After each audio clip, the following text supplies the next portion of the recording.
course, Ole Miss is here, 37-22, winning Coral Gables in Hattiesburg last week in the Super. Mike is in his 22nd season at Ole Miss and his 25th overall as his career. Mike, give us an overview first on the Ole Miss Rebs. Well, yeah, I think most of you know our story, and it's been a great story. It started in early February where we were preseason ranked in the top 5 in the country and got off to a tremendous start and really played well. And by the time we hit mid-March in conference play, we moved up in a few of the polls and some of the polls even high as number 1 in the country for a couple weeks in mid-March when we started conference play. I said it, and it sounds sarcastic, and maybe some of it is and some of it isn't, until we played the University of Tennessee and got beat up, like a lot of people did this year, and kind of hit us, put us in a tailspin. We kind of struggled to figure certain parts out, especially the pitching side of it, and maybe most specifically the starting pitching. As the lot of credit has to go to our captain, Tim Elko, and a lot of the older guys. We have an older team that held it together, and we were at a bad spot at 7-14 in the Southeastern Conference at one point, but they didn't let it go, and continued to fight, continued to play and work and grind, and we put it together at the end of the year. Weren't sure on selection day if we would get in. We felt we were good enough to be in, but you never know. Thankfully, we were in the tournament, and really from that day forward, we've played really well. Went 3-0 down in Coral Gables and 2-0 in Hattiesburg. Pitched it terrific, hit it terrific, fielded it really well. Just played really good baseball over the last few weeks. Okay, we'll start now for questions for the student athletes only. We'll get to Coach after a while, but we'll start right here. Suzanne and Haley will get a mic to you. Michael Katz with the Daily Journal. Tim, a couple days ago you said that you grew up watching the College World Series, that this was a really big deal. Stepping on the field today and practicing, just what was that moment like? It was an amazing moment. I've always dreamed of playing in Omaha, and I finally got here my last year, but just a really cool moment, being out there with all the guys and taking ground balls and just taking it all in. Really cool. Okay, over here. Mark Garland, CWS 247. Dylan, it feels like every start you've had the last 4 weeks has felt like a must-win start. How do you come out every game and get ready for those and just hang on to those wins and hold your team up high? I'd really say just honestly trusting this team. They're going to put runs up. I just have to put as many zeros up as I can, and that's just going to help them out. But it also helps when, like last week, we're up 10-0, and I'm still on the mound. So it just gives me more comfort on the mound, just allows me to just throw the ball in the zone and let them hit it. Okay, right here. Dylan, John Sokoloff with WCBI TV down in Columbus. I mean, your journey for this year from, not starting to emerging as a strong starter and being the backbone of this team for a lot of that stretch late in the year. I mean, what does it kind of feel to see you got your shot, you crushed it, and your hard work is paying off to see your team now in Omaha? I kind of don't look at it like that. Our pitching has done well so far. I'm just another guy that's on the mound for the team to try to get a win. And then once my time's up, I hand it to the next person, and I know they're going to do their job on the mound. And Tim, you were talking about how it was always, a goal of yours to come here and that you always loved watching the College World Series, and now to know that you played such an instrumental role in helping your team get here for the kind of the future of the program. What does that kind of mean to you, that it helps kind of pave the way for more potential success for this program in its future? We've had a lot of really good teams since I've been here, but it just feels like a good accomplishment to get here. But it's not our goal to just get to Omaha. It's to win a national championship, and we're ready to do that and play well. But I think, like you said, it paves the way to show people that are thinking about coming to Ole Miss that we are a really good baseball program, and it makes people want to come here, and why not? We have a great fan base, great facilities, great coaches, and a great culture. So no better team to come to than to Ole Miss. It's the most Freudian question I've heard. Okay, next question. Back here in the back, Jordan. Jordan McAlpine from the Omaha World Herald. Tim, obviously you've been a heart and soul guy as part of this team the last few years. You catch that final out to clinch it and send you guys to Omaha. What's going through your head in that moment, and also how much more rewarding of a feeling does it make it for you? Well, my first thought was, all right, I got to catch this ball. But no, I mean, just a really awesome feeling. It's tough to put into words, but just feeling happy and excited, thankful, blessed, just to be on such an amazing team. We overcame so much, and that made that moment so much better. To be able to get to Omaha and have a chance to win a national championship. Okay, right here. Dylan, Jared Running, 24/7 Sports. When you mentioned a second ago about the Auburn team who can get hits, what do you remember about that game one outing where you went 3 1/3? And how do you feel like you've kind of changed as a pitcher since then? The Auburn outing? Is that what you're talking about? Yeah. The Auburn. Yes. Just really, I've just gotten more comfortable throwing more innings now, just throwing deep into the games. So, I mean, that's really what I have to say. Okay, back here in the back. Joe Menzer, SEC Network. Could you guys both talk? What do you think it was that helped you guys turn it around when you're 7-14? We just continue to have belief in each other and ourselves, and just knowing that we can go out there and do it at any point. We didn't listen to all the outside noise and let that bring us down. We just stay within ourselves and play together as a team. Didn't point fingers, didn't try to do too much, just really try to keep believing in ourselves and know that we are one of the best teams in the country, and we just got to go out there and play better. So we were able to do that and got on a roll, and now we're here. Okay, right up here. Hey, Nick Suss with the Clarion Ledger. Tim, kind of going off of that, we've all heard the story about Coughlin coming and talking to you guys. Did that change your perspective at all? Was that a light bulb moment, or was it just kind of a validation of the way you've approached leading and kind of building this team this year? I think it was maybe a little bit of both. I think it was just a reminder that, hey, it's a tough league, but it's tough to have success if you don't have that conviction and belief in yourselves that you're going to go out and do it. I remember him telling us, you got to have that conviction that you're going to go out and you're going to win. And I think that kind of helped to get the ball rolling and get us kind of back on track with his motivational talk. It sticks in my mind as a big moment, and we thank him for that. But just really proud of how this team took a hold of that and started to play well after that. Okay, we have a question from Zoom here. Austin, please go ahead with your question. Hey, Dylan, Austin Eldridge with the Rebel Walk. You've talked a couple times about being more comfortable in the season. Does playing in a big park like the Chuck make you more comfortable on the mound, or do you even put any stock in that at all? I kind of really don't think about it. I guess you could say I kind of just don't get really nervous when I'm on the mound. I just dial in, don't really worry about the outside noise, and just try to make pitches. Jordan? Dylan, what does Tim mean to your group? That's a lot of words. He really does. He's literally the backbone of this team. I mean, he's kept us in it. He's come up with some amazing hits, amazing home runs I've watched.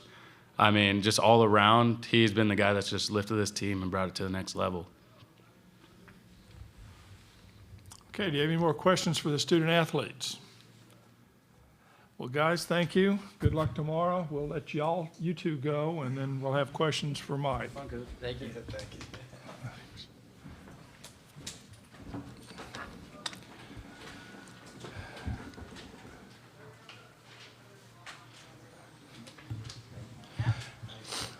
I want to hear what John questions this time.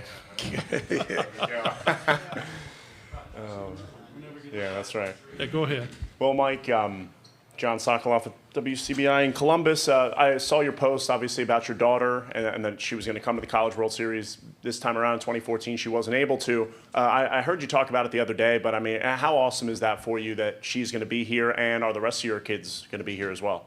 Yeah, really cool. Really cool moment. And I guess the reason I don't tweet much, about the family or too much about the family, but I thought that was cool just because she was the only one there. In 2014, everybody else was there but her.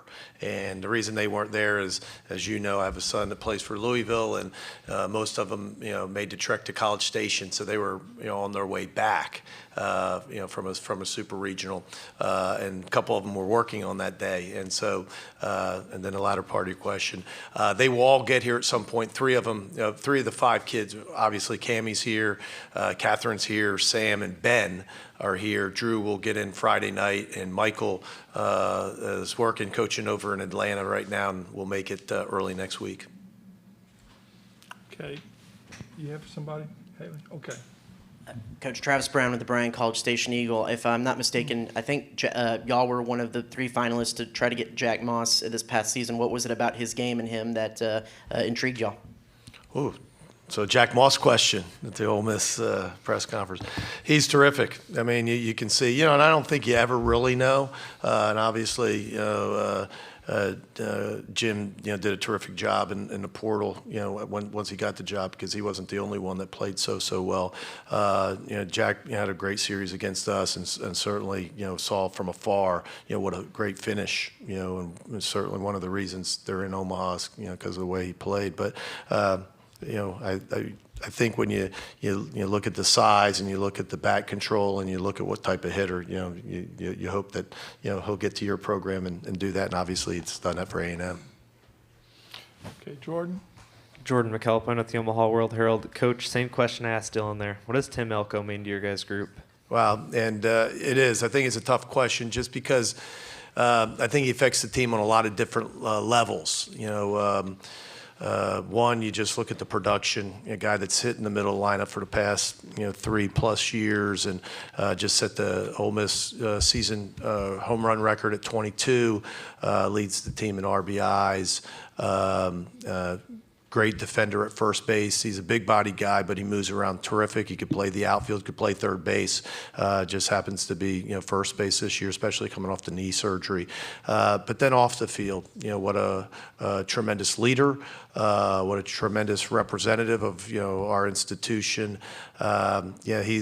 People say it, and I think they say it kind of tongue in cheek, but he is the face of the program. I think, if you talk to our beat reporters, I mean, today we come to Omaha and there's some ESPN things up a few hours ago and some guys get some questions, and Tim's literally there for an hour and 20 minutes nonstop, and then practice ends and everybody wants a piece of Tim, and that's because, Tim is that guy. He's the face of the program. But academically, he's like a 4.0 student. I mean, he's you hate to say anybody's perfect, but man, he's pretty darn close.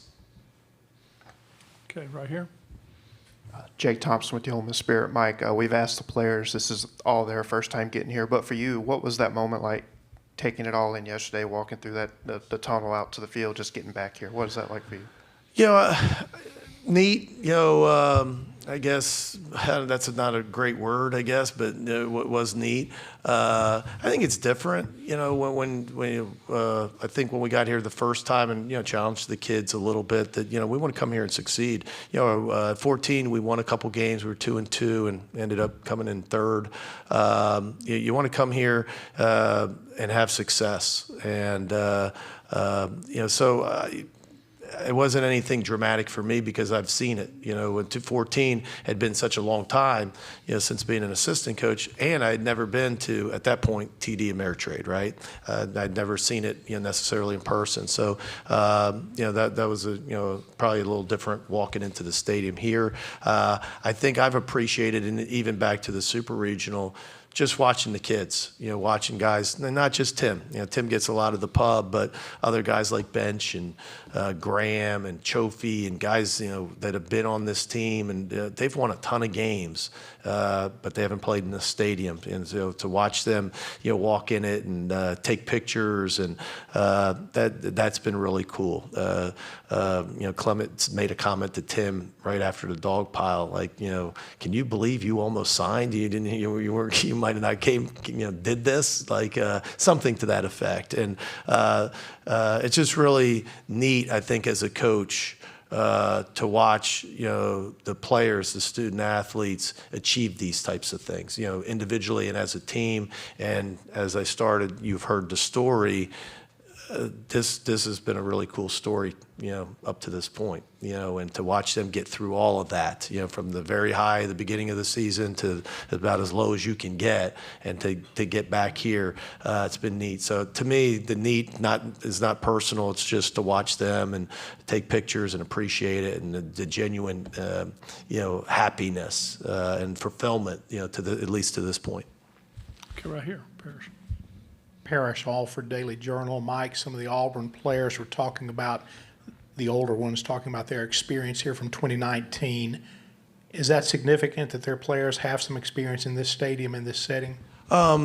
I don't know if it's significant. I think it's good. I think one of the challenges, and Coach Bertman used to say, when you get there the first time, there's so much. It's so different than just a regular series. And yeah, you're just playing baseball and all of that, but just look at today, and you're getting in the picture in the front, and an hour plus interviews with the media before, and ESPN, and then a practice, and then you come here to a press conference. This isn't what they normally do, even in a regional or super regional format. And then all the other things that people don't think about, the logistics to get here, the logistics of their families to get here, and trying to find hotels and tickets and all of that. That's why, a lot of people in Bertman used to say, in Super Bowls and World Series, those types of things, it's difficult your first time. So I think it's important, that they've been here before, but I don't think it means that you can't win. I mean, there's stories of teams that have been here the first time and have won. So we try to, with our, experience, and to try to make it as structured, so they know when they can kind of take a break and go have a steak with their family, and when they need to lock in and be at a meeting or be at practice, and try to structure their time such that they can do both. They can enjoy it, but they can also, play baseball and come here and have success. Okay, Mike. Coach Mike Patterson, Omaha World Herald. Can you tell us who your starter will be Saturday night, and just talk about playing Auburn in that first game? Dylan DeLucia. And so what was the second part of that question? Go ahead, real quick. Go ahead. You don't need it. Go ahead. Just talk about playing Auburn. I've answered a few questions this week back home with our beat writers, about playing a conference opponent. There's obviously a little bit of being familiar with them, and watching some of the video today. Knowing the names, but we're a different team. They're a different team.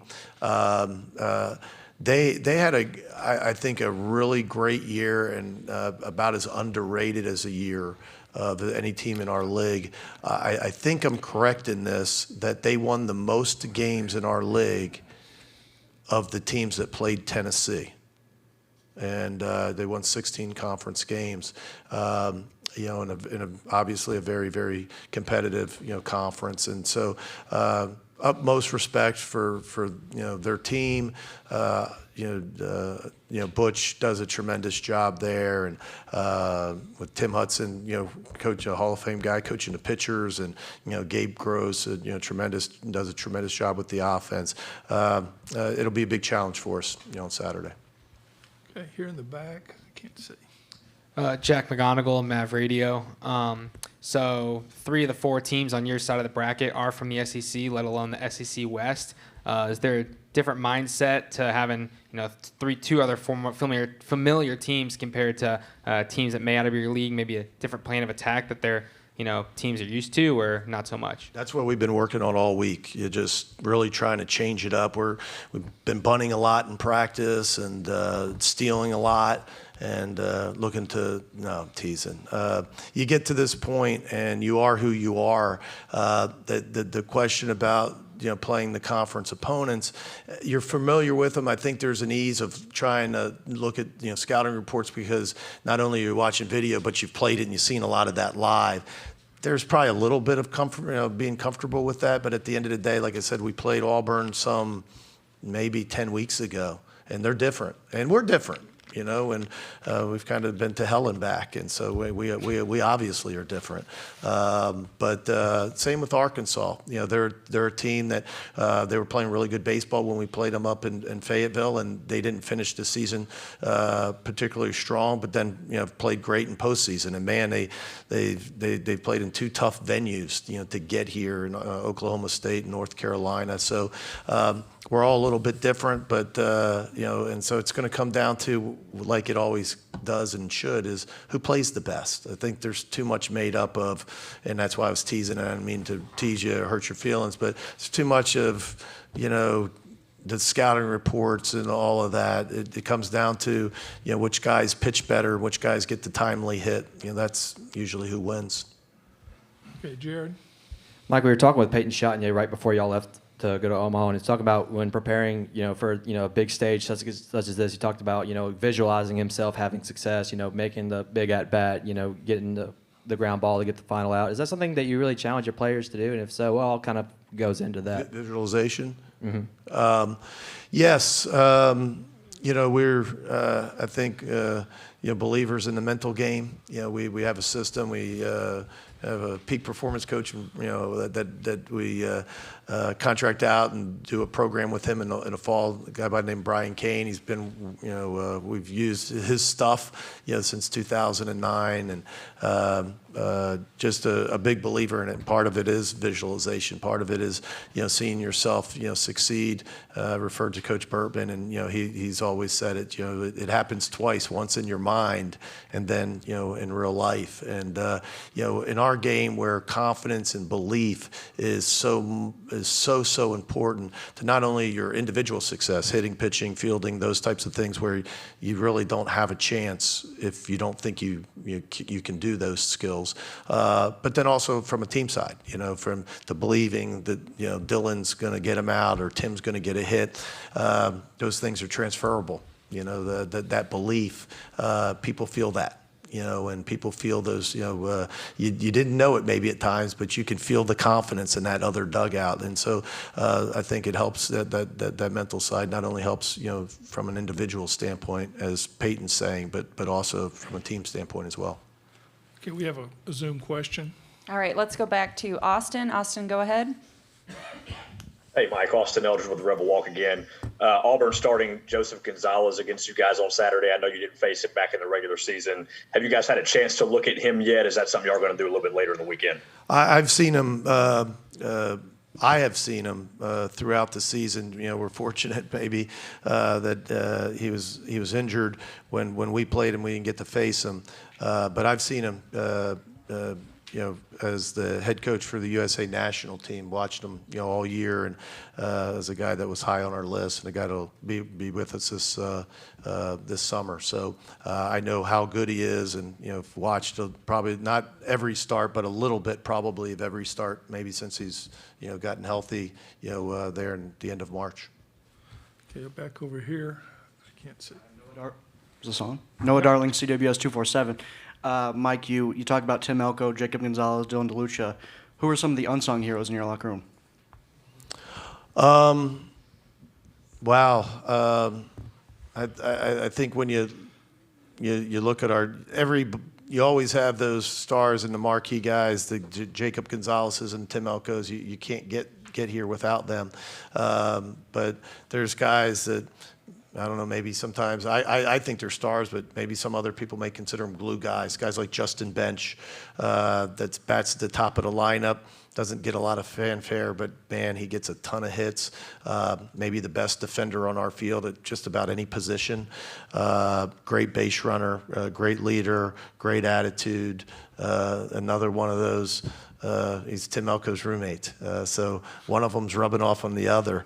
The other guy is the other roommate, and Kevin Graham. So all three of them, there's a lot of hits. and there's a lot of homers, and there's a lot of wins, in that apartment. And Kevin Graham probably is the most underrated player on that offensive team. Last year, I don't want to use the word snubbed because I don't think that's necessarily true, but wasn't selected on any of the first or second team All SEC, and a guy that hit 350, 15 jacks, hits in the middle of our lineup, in a really good lineup. This is last year.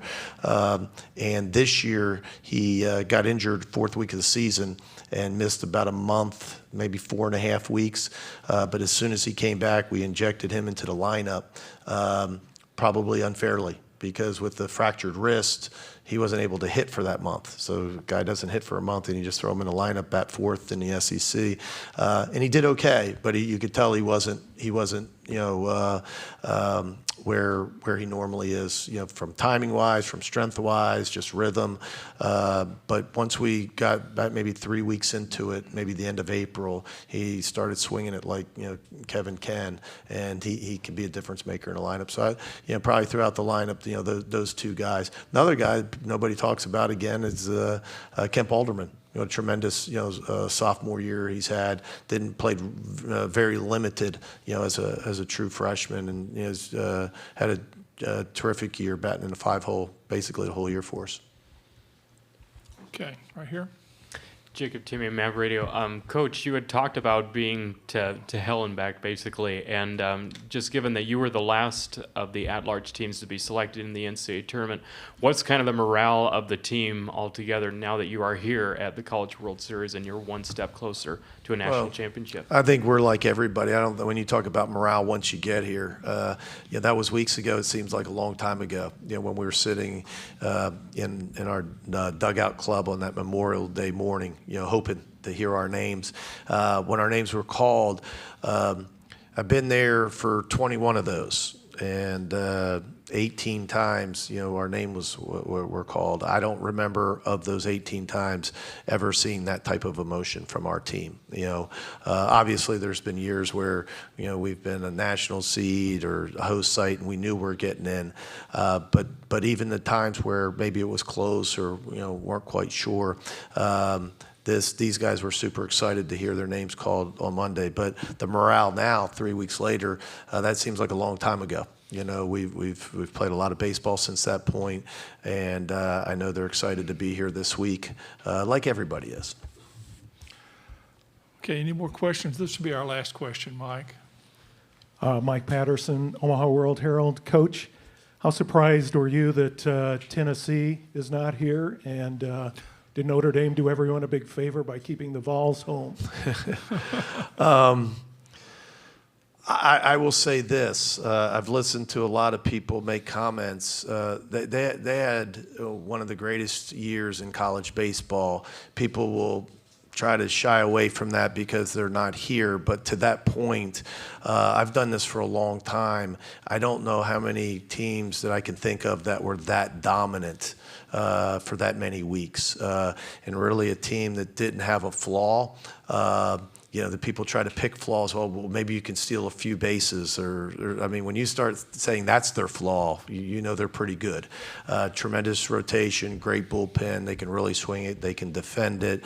They play with a ton of confidence, and so on.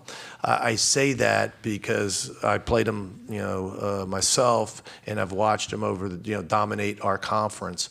But the reason they're not here is because this game is really hard, and people sometimes don't understand that the best team doesn't always win. It's the team that plays the best.